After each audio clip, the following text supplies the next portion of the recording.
ठीक है बच्चों लोग। तो आज हम लोग पढ़ेंगे भाग 22। ये आपका संविधान का आखिरी पार्ट है, ठीक है, लेकिन हम लोग कॉन्स्टिट्यूशन की शुरुआत में इसको पढ़ रहे हैं। भाग 22 में आपका बताया गया है संक्षिप्त नाम, प्रारंभ और निरसन के बारे में। ठीक है, जैसे आप लोग कोई अधिनियम पढ़ते हैं तो उसके धारा 1 में क्या बताया रहता है? धारा 1 में उसका नाम, उसका प्रारंभ, उसका विस्तार, है ना, इन सारी चीजों के बारे में धारा 1 में बताया रहता है। लेकिन जो हमारा भारतीय संविधान है इसके इन चीजों को भाग 22 में डाला गया है, जिसमें आपका अनुच्छेद 393 से लेके 395 तक में इसको बताया गया है। ठीक है, भाग 22 कहता है संक्षिप्त नाम के बारे में, इसके प्रारंभ के बारे में, हिंदी में प्राधिकृत पाठ के बारे में और इसके निरसन के बारे में। ठीक है, तो अनुच्छेद 393 में इसके संक्षिप्त नाम के बारे में बताया गया है। 394 में इसका प्रारंभ बताया गया है, कब से ये प्रारंभ होगा और क्या होगा। 394 का में हिंदी भाषा में प्राधिकृत पाठ के बारे में बताया गया है, जो संविधान से संबंधित है। और 395 में निरसन के उपबंधों को बताया गया है कि ये जो भारतीय संविधान लागू किया जाएगा तो कौन से एक्ट और कौन से अधिनियम का निरसन कर दिया जाएगा। तो इस संबंध में आपका भाग 22 की सारी चीजें हैं। ठीक है, तो हम देखते हैं पहला जो इसका है कि भाग 22 का अनुच्छेद 393 संक्षिप्त नाम। संक्षिप्त नाम के संबंध में क्या कहता है कि इस संविधान का संक्षिप्त नाम भारत का संविधान है। ठीक है, 393 शॉर्ट टाइटल कहते हैं सेज दैट दिस कॉन्स्टिट्यूशन में be called the constitution of India. मतलब कि जो ये पूरे जो चीज है कि ये जो कॉन्स्टिट्यूशन बनाया गया है तो इसका एक जब किसी एक्ट का जिस तरह से नाम होता है उसी तरह से 393 के तहत संविधान का नाम दिया गया है, यह भारत का संविधान है। ठीक है, इसको एक तरह से आप संविधान को अपने लघु शीर्षक के रूप में भारत का संविधान कहा जा सकता है। मतलब जो हमारा जो संविधान बना इसका नाम है भारत का संविधान, ये 393 में बताया गया। ठीक, फिर 394 बहुत इंपॉर्टेंट है कि आपको दो बातें पता है ना कि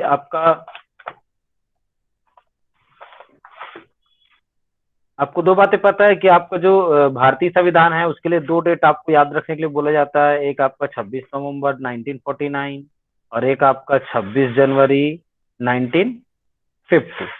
ठीक, तो ये चीजें आपको अभी क्लियर हो जाएगी कि ये क्यों ऐसे टाइप की चीजें हैं आपके पास। 1949 और 1950 में क्या डिफरेंस है। ठीक है, तो 394 प्रारंभ कहता है यह अनुच्छेद और अनुच्छेद 5, 6, 7, 8, 9, 60, 324, 366, 367, 379, 380, 388, 391, 392 और 393। ठीक है, ये जितने भी अनुच्छेद हैं इसको नोट डाउन कर लेना, नहीं तो इसमें से देख लो, है ना। तो इन अनुच्छेदों को क्या बोला है कि जो तक क्या तुरंत प्रवृत्त होंगे और इस संविधान के शेष उपबंध 26 जनवरी 1950 को प्रवृत्त होंगे, जो इस दिन इस संविधान के प्रारंभ के रूप में निर्दिष्ट किया गया है। ठीक है, तो जब आपका भारतीय संविधान बना तो इसको जो आपकी डेट है, जो प्रस्तावना में कौन सी डेट है, 26 नवंबर 1949। तो उस दिन जो भारत में संविधान को जो लागू किया गया था, ठीक है, तो उसके कुछ भागों को ही लागू किया गया था। ठीक है, तो टोटल आपके पास जो थे ये 5, 6, 7, 8, 9, 60, 24, 66 ऐसा करके ये टोटल थे करीबन आपके 15 अनुच्छेद थे जो उस दिन तुरंत लागू कर दिया गया था। और बाकी जो 16 हेमंत सर, 16 अनुच्छेद, इसमें हाँ, 394 भी शामिल है ना, यह अनुच्छेद। अच्छा, यह अनुच्छेद और इसके साथ जो बदर है तो 16, जो टोटल जो 16 अनुच्छेद थे। ठीक है, 16 अनुच्छेद क्या है उसी दिन आपका प्रवृत्त हो गया। और बाकी जो बचे जितने भी जो जो आज के समय में हमारे पास 395 अनुच्छेद है, ठीक है, तो उसमें से सिर्फ 16 को ही 1949 में लागू किया गया था और जो बाकी बच गए थे उनको आपका 26 जनवरी को लागू किया गया।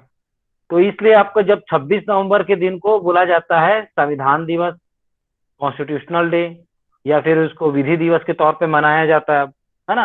और 26 जनवरी 1950 को जब पूरा संविधान लागू कर दिया गया तो उस दिन से हम गणतंत्र की शुरुआत करते हैं, या गणतंत्र दिवस की का प्रारंभ हुआ उस दिन से। ठीक है, तो यह अनुच्छेद में जो आपका 5, 6, 7, 8, 9 और जो अन्य जो अनुच्छेद है उनके संबंध में हम थोड़ा चर्चा कर लेते हैं कि क्या चीजें थी जरूरी, जिनको जब संविधान लागू किया गया तो इन मुख्य उपबंधों को तुरंत प्रवृत्त कर दिया गया था।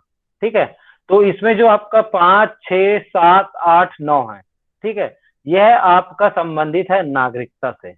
ठीक है, जब भारत आजाद हुआ तो सबसे ज्यादा बड़ा सवाल था कि उस समय उसकी जस्ट आजादी के पहले ही भारत का बंटवारा हुआ। ठीक है, तो उसमें कुछ पाकिस्तान गए, कुछ भारत आए। तो इस समय जब बंटवारे के समय हो गया था तो उसके बाद भारत के स्टेब्लिशमेंट की बात हुई, तो इसमें नागरिकता की जो चीजें थी उसको शामिल करना बहुत जरूरी था। ठीक, तो जो 5 से लेके आज के समय में जो हमारा अनुच्छेद 5 से लेके 11 में या चैप्टर 2 में आपका नागरिकता के संबंध में उपबंध बताए गए हैं। ठीक है, तो जो धारा अनुच्छेद 5 था उसमें बताया गया है कि संविधान के प्रारंभ में नागरिकता के संबंध में बताया गया है। ठीक है, कि संविधान में देखिए पहली बात तो है कि नागरिकता की परिभाषा नहीं दी गई थी या दी नहीं गई है अभी तक। ठीक है, लेकिन तब भी यहाँ पे कोई रहता है तो उसको दो भागों में बांट सकते हैं हम, एक विदेशी नागरिक और एक नागरिक और एक विदेशी के तौर पे। ठीक है, जो भारतीय नागरिक होगा और एक विदेशी होगा। तो संविधान के प्रारंभ में इन चीजों को डाला गया था कि ये आपका डोमिसाइल के बारे में बताता है, अधिवास के बारे में। ठीक है, कि जो यहाँ पे जन्मा है या जो यहाँ का नागरिक है या पहले से ये 5 रह रहा है। ठीक है, इन सारी चीजों से से संबंधित चीजें अनुच्छेद 5 के तहत थी, इसलिए 5 को लागू किया गया। ठीक है, तो संविधान के प्रारंभ पर नागरिकता के संबंध में इसको लागू किया गया था। फिर आपका है 6वां, पाकिस्तान से भारत को अपवर्जन करने वाले कुछ व्यक्तियों की नागरिकता के अधिकार के संबंध में था। ठीक है, इसमें जो पाकिस्तान से भारत अलग हो गया था, भारत और पाकिस्तान जब अलग हो गया था तो जो पाकिस्तान से भारत को आए थे, ठीक है, उनके संबंध में ये नागरिकता की बात कही गई थी। ठीक, ये जो सारी चीजें हैं इसके अंदर की, इसको हम अलग अलग जब नागरिकता वाला जब हम अध्याय पढ़ेंगे तो उसमें अच्छे से देखेंगे।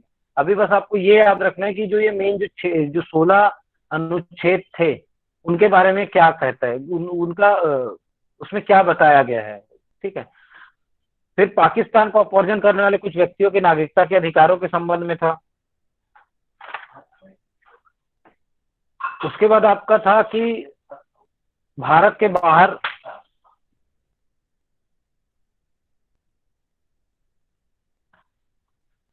फिर भारत के बाहर रहने वाले भारतीयों के उद्भव के कुछ व्यक्तियों के नागरिकता के अधिकार के बारे में अनुच्छेद 8 में दिया गया है। फिर 9 में बताया कि विदेशी राज्य की नागरिकता स्वेच्छा से अर्जित करने वाले व्यक्तियों का नागरिक ना होना। ठीक है, तो जो मुख्य जो 5, 6, 7, 8 और 9 थे, ये जो अनुच्छेद थे ये नागरिकता के संबंध में थे, इसलिए इसको तुरंत उसी समय प्रवृत्त कर दिया गया था, लागू कर दिया गया था। ठीक है, और उसके बाद फिर आपका जो अनुच्छेद 60 है वह राष्ट्रपति के द्वारा शपथ या प्रतिज्ञान के बारे में कहता है। ठीक है, कि जब इस संविधान को लागू किया गया तो राष्ट्रपति की आवश्यकता हमको सबसे पहले पड़ती। जो देखिए ये जब संविधान में ये जो 16 अनुच्छेद है इनको जो बहुत मुख्य थे और बहुत ज्यादा जरूरत थे उन्हीं को पहले लागू किया गया और बाकी को फिर बाद में लागू किया गया।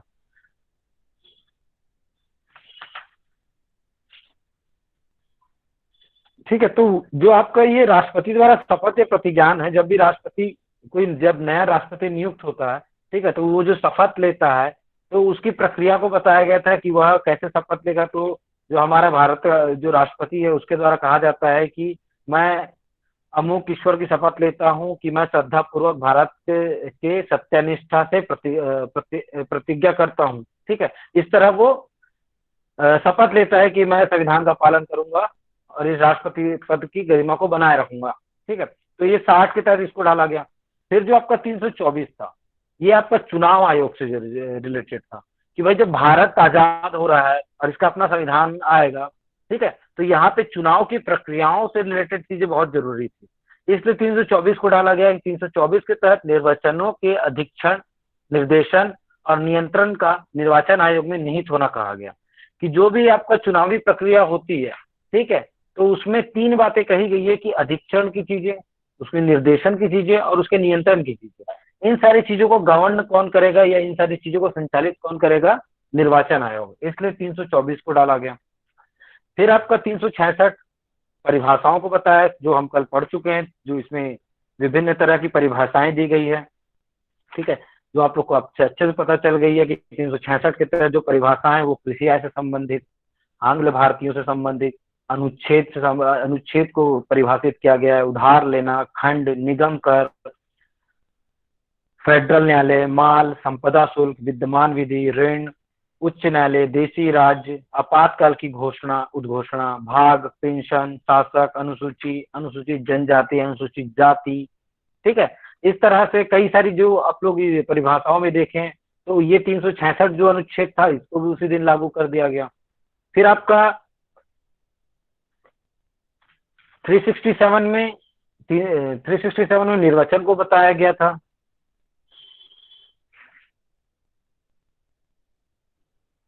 ठीक है, उसके बाद जो आपका 379 से लेकर 391 है, ये जो ये 379 से लेकर 391 तक है संविधान के 7वें संशोधन अधिनियम 1956 की धारा 29 द्वारा इसको निरसित कर दिया गया। ठीक है, तो ये अब हम लोग हमारे कॉन्स्टिट्यूशन में ये अब है नहीं, इसको हटा दिया गया है।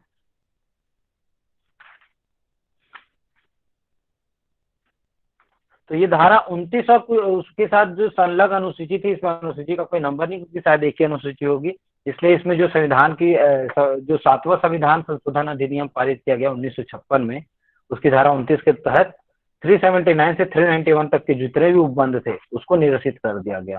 ठीक है, उसके बाद 392 में कठिनाइयों को दूर करने की राष्ट्रपति की शक्तियों के बारे में बताया गया है।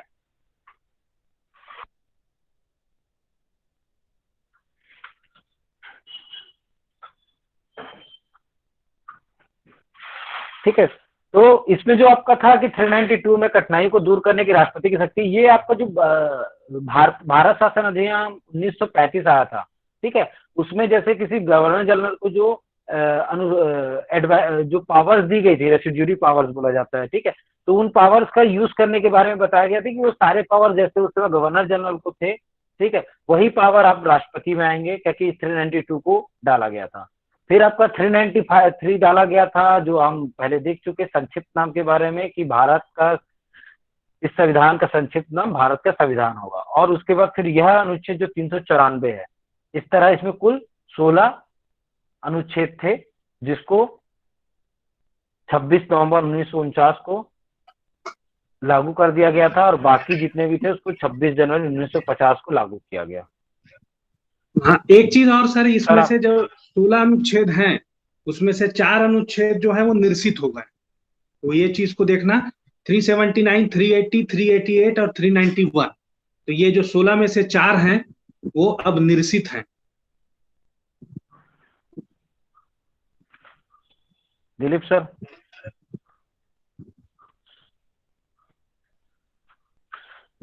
ठीक है, तो ये चीज आपको समझ आ गई होगी, तो हम आगे देखते हैं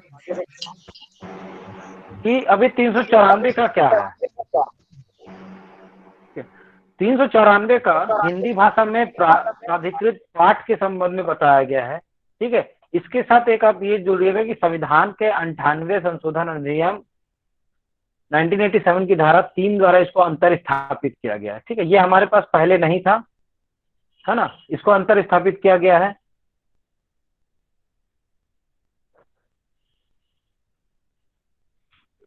इसको कहता है authority tax in Hindi language. ठीक है, कि ये हिंदी भाषा में प्राधिकृत पाठ के बारे में है कि राष्ट्रपति, यहाँ पे देखिए राष्ट्रपति को ये सारी शक्तियां दी गई है कि क्या शक्तियां हैं या क्या उसकी जो फंक्शन है, इसको देखते हैं हम।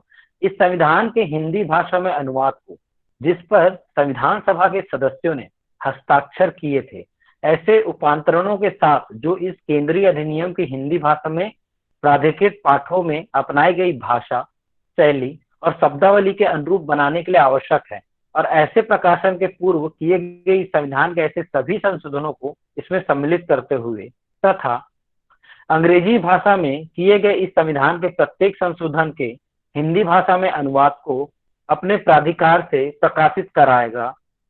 खंड 1 के अधीन प्रकाशित इस संविधान और उसके प्रत्येक संशोधन के अनुवाद का वही अर्थ लगाया जाएगा जो उसके मूल का है, और यदि ऐसे अनुवाद के किसी भाग का इस प्रकार अर्थ लगाने में कोई कठिनाई उत्पन्न होती है तो राष्ट्रपति इसका उपयुक्त पुनरीक्षण कराएगा। उपखंड 3 कहता है इस संविधान का और इसके प्रत्येक संशोधन का इस अनुच्छेद के अधीन प्रकाशित अनुवाद सभी प्रयोजनों के लिए इसका हिंदी भाषा में प्राधिकृत पाठ समझा जाएगा। ठीक है, तो प्राधिकृत पाठ के बारे में कहता है कि जो अब ये संविधान है, तो संविधान का भाई ये संविधान तो जब बना तो वो इंग्लिश लैंग्वेज में बना था। ठीक है, तो इसके जो भी इस संविधान के जो भी संविधान के हिंदी भाषा का अनुवाद जो कौन किया था, संविधान सभा के द्वारा, और उसमें संविधान सभा के सदस्यों के हस्ताक्षर भी थे। ठीक है, ऐसे उपांतरणों के साथ, ठीक है, उसका उपांतरण मतलब किसी भी भाषा में जो अन्य भाषाएं हैं उसमें उसका उपांतरण कर सकते हैं, जो इस केंद्रीय अधिनियम के हिंदी भाषा में प्राधिकृत पाठों में अपनाई गई भाषा शैली और शब्दावली के अनुरूप बनाने के लिए आवश्यक है, और ऐसे प्रकाशन के पूर्व किए गए संविधान के सभी संशोधनों को इसमें शामिल करते हुए। ठीक है, तो जो भी जो हिंदी भाषा के का जो उपांतरण है उसमें जो भाषा, जो शैली और जो जैसे शब्दावली का प्रयोग किया गया है, ठीक उसी तरह उसके अनुरूप ही उसको बनाया जाएगा जो अन्य भाषाओं में या अन्य उपांतरण इसके किए जाएंगे। ठीक है, और ऐसे प्रकाशन के पूर्व किए गए इस संविधान के ऐसे सभी संशोधनों को इसमें शामिल करते हुए। ठीक है, और जितने भी संविधान संशोधन अब तक हुए, ठीक है, ये जब ये आपका एक्ट आया 1987 तक, ठीक है, तो उसके संशोधन को उसमें शामिल भी करेंगे उसी भाषा, उसी शैली और उसी शब्दावली के तहत। और उसके बाद आगे क्या कहता है कि ये कि अंग्रेजी भाषा में किए गए संविधान के प्रत्येक संशोधन के हिंदी भाषा में अनुवाद को अपने प्राधिकार से प्रकाशित कराएगा। ठीक है, तो राष्ट्रपति के पास एक प्राधिकार है कि वह अंग्रेजी भाषा में किए गए संविधान के प्रत्येक संशोधन के हिंदी भाषा में अनुवाद को, ठीक है, अपने प्राधिकार से प्रकाशित कराएगा। और जो खंड 1 की बात है, ठीक है, ये जो आपकी खंड 1 की बात है कि राष्ट्रपति की संविधान के हिंदी संविधान को संबंधित के अधीन प्रकाशित इस संविधान के प्रत्येक संशोधन के अनुवाद का वही अर्थ लगाया जाएगा जो इसका मूल का है, और यदि ऐसे अनुवाद के किसी भाग का इस प्रकार अर्थ लगाने में कोई कठिनाई उत्पन्न होती है तो राष्ट्रपति उसका उपयुक्त पुनरीक्षण कराएगा। ठीक है, अब जब भी कोई प्रत्येक संशोधन से जो भी इसके अनुच्छेदों में जो भी संशोधन के तहत कोई नई चीजें ऐड हुई हो, ठीक है, और उसको प्रकाशित किया जाएगा। ठीक है, उसकी जो भी संशोधन है उसको आप प्रकाशित करेंगे, उस अनुवाद को प्रकाशित करेंगे। ठीक है, तो उसमें जितने भी प्रयोजन के लिए उसको प्रकाशित किया जाएगा या उसके जो भी अर्थ निकाले जाएंगे,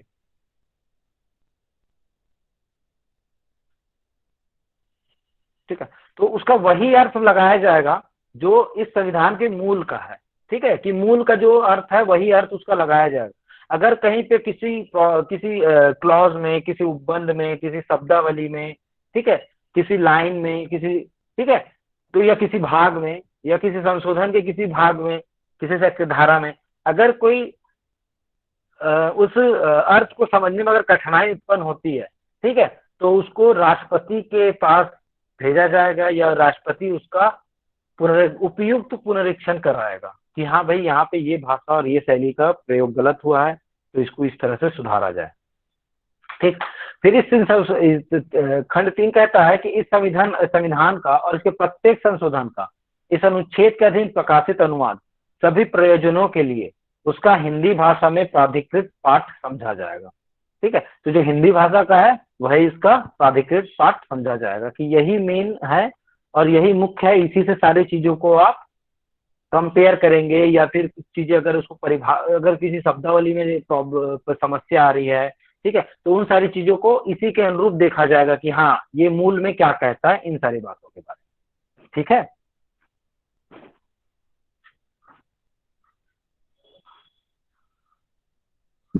और सर आप कुछ बताएं। अब देखो ये अंतिम जो अनुच्छेद है संविधान का और भाग 22 का, ये है 395। ये बताता है निरसन के बारे में। अक्सर क्या होता है कि जब भी कोई नया अधिनियम आता है तो उससे रिलेटेड जो पिछले कुछ एक्ट जो चल रहे थे जो उससे इनकंसिस्टेंट थे, ठीक है, विरोधी उपबंध वाले थे, तो उसमें क्या करता है कि उन सब चीजों को निरसित कर देता है। तो यही बताया है इस अनुच्छेद में कि इसके भारतीय संविधान के लागू होने के बाद किन अधिनियमों को निरसित कर दिया जाएगा, ऐसे करके कि भारत का संविधान बनने से पहले, देखो चूंकि हम स्वतंत्र तो हो गए थे, है ना, उसके लेकिन संविधान बनने में समय लगा था 26 नवंबर 1949 तक का। तो यहाँ पे तब तक क्या है, भारत शासन अधिनियम जो 1935 है, उनके अधिनियम और जो उपांतरण वगैरह करना है, आवश्यक उपांतरणों के साथ वो लागू होता रहेगा तब तक, जब तक भारत का संविधान नहीं बन जाता। तो अब जब भारत का संविधान बन गया तो यहाँ पे बोलता है कि भारत स्वतंत्रता अधिनियम, भारत स्वतंत्रता अधिनियम 1947, तो इस अधिनियम के द्वारा ही हमको स्वतंत्रता मिली थी। और भारत शासन अधिनियम 1935, इससे शासित हो रहा था भारत, जो था भारत का संविधान बनने से पहले। तो ये दोनों अधिनियम और उसके पश्चात के कथित अधिनियम की संशोधक, जो भी संशोधन हुए होंगे, अनुपूरक सभी अधिनियमों के साथ, ठीक है। तो भारत शासन अधिनियम, उसमें जो है ना, और भारत शासन अधिनियम और भारत स्वतंत्रता अधिनियम 1947 और भारत शासन अधिनियम, और उसके बाद जो भी अधिनियम में संशोधन, अनुपूरक या फिर अधिनियमित के साथ में, सभी के सभी का निरसन कर दिया जाएगा, हो जाएगा मतलब, ठीक है। इस जैसे ही भारत का संविधान लागू हुआ तो ये निरसित हो जाएगा, बाकी के जो उपबंध थे, भारतीय स्वतंत्रता अधिनियम और भारत शासन अधिनियम 1935। अब उसके बाद देखना, यहाँ पे एक चीज जो गौर करने वाली है कि यहाँ पे जिसके अंतर्गत प्रिवी काउंसिल अधिकारिता उत्साधन अधिनियम 1949 नहीं है, ठीक है। तो यहाँ पे क्या है कि जो अंतिम निर्णय या उच्च जो सर्वोच्च था, वो उस टाइम क्या था, भारत की स्वतंत्रता से पहले प्रिवी काउंसिल के जो जजमेंट आते थे, अपील वहां होती थी, तो उसको अब वो अपील खत्म कर दिया गया वहां से, फेडरल कोर्ट से जो अपील वहां जाती थी प्रिवी काउंसिल में, तो अब हमारे यहाँ जो सर्वोच्च न्यायालय है वो सर्वोच्च अपीलीय न्यायालय हो गया। तो ये जो अंतर्गत प्रिवी काउंसिल अधिकारिता उत्साधन अधिनियम 1949 है, इसको बस सम्मिलित नहीं किया गया, क्योंकि अगर आप इसको निरसित कर दोगे तो फिर क्या हो जाएगा कि सर्वोच्च अपीलीय अधिकारिता मिल जाएगा प्रिवी काउंसिल को। तो इसी कारण ये वाला जो चीज था कि प्रिवी काउंसिल अधिकारिता उत्साधन अधिनियम 1949, इसको छोड़ के भारत स्वतंत्रता अधिनियम 1947 और भारत शासन अधिनियम 1935 और उसके संशोधक अनुपूरक अधिनियमों के साथ सभी के सभी निरसित हो जाएंगे। तो अगर इससे क्वेश्चन पूछता, नॉर्मली से नहीं पूछता है, लेकिन अगर पूछेगा तो बहुत डाउट होता है बच्चों को कि क्या नहीं किया गया। जैसे आपको बोलेगा कि भारतीय संविधान के द्वारा अनुच्छेद 19 है ना 395 में किन किन अधिनियमितों का निरसन किया गया है, तो अगर ये तीन ऑप्शन देगा, जैसे कि भारत स्वतंत्रता अधिनियम 1947, भारत स्वतंत्रता अधिनियम 1935 और प्रिवी काउंसिल अधिकारिता उत्साधन अधिनियम, तो ये जो है 1949 उत्साधन अधिनियम जो है, इसको छोड़ के बाकी सब ऑप्शन में होगा। तो ये था इसका अंतिम अनुच्छेद। आप याद रखेंगे कि आज की क्लास में हमने जो देखा वो था भाग 22, जिसका शीर्षक है संक्षिप्त नाम, प्रारंभ, हिंदी में प्राधिकृत पाठ और निरसन। ये जो चीजें हैं, ये अगर आप दूसरे अधिनियमों में देखोगे तो ये आपको प्रारंभ में ही मिलेगा किसी भी अधिनियम के, लेकिन यहाँ पे जो है भारतीय संविधान में आखिरी अध्याय जो दिया हुआ है भाग 22, उसका है संक्षिप्त नाम, प्रारंभ, हिंदी में प्राधिकृत पाठ और निरसन। ये जो हिंदी में प्राधिकृत पाठ है जो संबंधित है 294 क से, वो जोड़ा गया था आपका संविधान के 58वां संशोधन अधिनियम 1987 की धारा 2 द्वारा अंतः स्थापित किया गया। तो अंतः स्थापित करने का मतलब क्या है कि उसकी स्थापना करना, वहां पे रखना, ठीक है। पिछली क्लास में हमें बताया था प्रतिस्थापित करना, निरसित करना और अंतः स्थापित करना में अंतर बताया था, है ना। तो यहाँ पे जो चीजें हैं थोड़ा सा सारांश देखते हैं कि भारत के संविधान का जो भाग 22 है वो संबंधित है संक्षिप्त नाम, प्रारंभ, हिंदी में प्राधिकृत पाठ और निरसन से। इसमें 4 अनुच्छेद हैं, 393 सॉरी 394, 394 ए और 395। तो 393 जो है वो संक्षिप्त नाम से संबंधित है, 394 जो है इसके प्रारंभ से संबंधित है, जिसमें 16 अनुच्छेद थे, जिसमें 394 भी सम्मिलित है। और इन 16 अनुच्छेदों में 4 अनुच्छेद अभी वर्तमान में निर्सित है। ठीक है, तो अब अगर आपको क्वेश्चन भी पूछ सकता है इसे, जैसे 394 अनुच्छेद 394 के अंतर्गत कौन कौन से अनुच्छेदों को तुरंत प्रभावी बनाया गया था, तो याद रखेंगे 5, 6, 7, 8, 9 नागरिकता से संबंधित है। 60 जो है वो राष्ट्रपति द्वारा शपथ या प्रतिज्ञान से संबंधित है। 324 जो है वो निर्वाचन आयोग से संबंधित है। 366 है वो आपको ज्ञात होगा कि परिभाषाओं से संबंधित है। 367 जो है वो निर्वाचन से संबंधित है। और 379, 80, 388 और 391, क्योंकि 379 से लेकर 391 जो है वो संविधान के 7वें संशोधन 1956 की धारा 29 और अनुसूची 1 है ना, अनुसूची द्वारा 1/11/1956 से निर्सित है, अतः ये प्रावधान निर्सित हो गए। और 392 जो है वो बोलता है कि कठिनाइयों को दूर करने की राष्ट्रपति की शक्तियां, और 393 जो है वो ये बोलता है संक्षिप्त नाम से, और 394 स्वयं इसमें इंक्लूड है। तो ये हो गया। उसके बाद 394 क है जो काहे से जुड़ा था, 98वां जो है संविधान संशोधन 1987 से। तो यहाँ पे क्या है, हिंदी भाषा में प्राधिकृत पाठ के बारे में उपबंध करता है। और अंतिम अनुच्छेद जो है, जो संविधान का भी अंतिम अनुच्छेद है और इस भाग का भी अंतिम अनुच्छेद था, 395, वो निरसन के बारे में बताता है, जिसके अंतर्गत भारत स्वतंत्रता अधिनियम 1947, भारत शासन अधिनियम, और जिसमें प्रीवी काउंसिल अधिकारिता उत्साधन अधिनियम 1994 सम्मिलित नहीं है, निर्सित किया जाता है भारतीय संविधान के द्वारा। तो ये था आपका भाग 22, जिसमें जो महत्वपूर्ण बिंदु थे वो मैं आपको बताया कि क्या क्या आपको याद रखना है। 395 में एक बार और मार्क कर लीजिएगा कि प्रीवी काउंसिल अधिकारिता उत्साधन अधिनियम को निर्सित नहीं किया गया था। और सम्मिलित जो था भारत स्वतंत्रता अधिनियम 1947, भारत शासन अधिनियम 1935 और तत्पश्चात कथित अधिनियम की संशोधक या अनुपूरक और सभी अनुमतियों के साथ निर्सित है।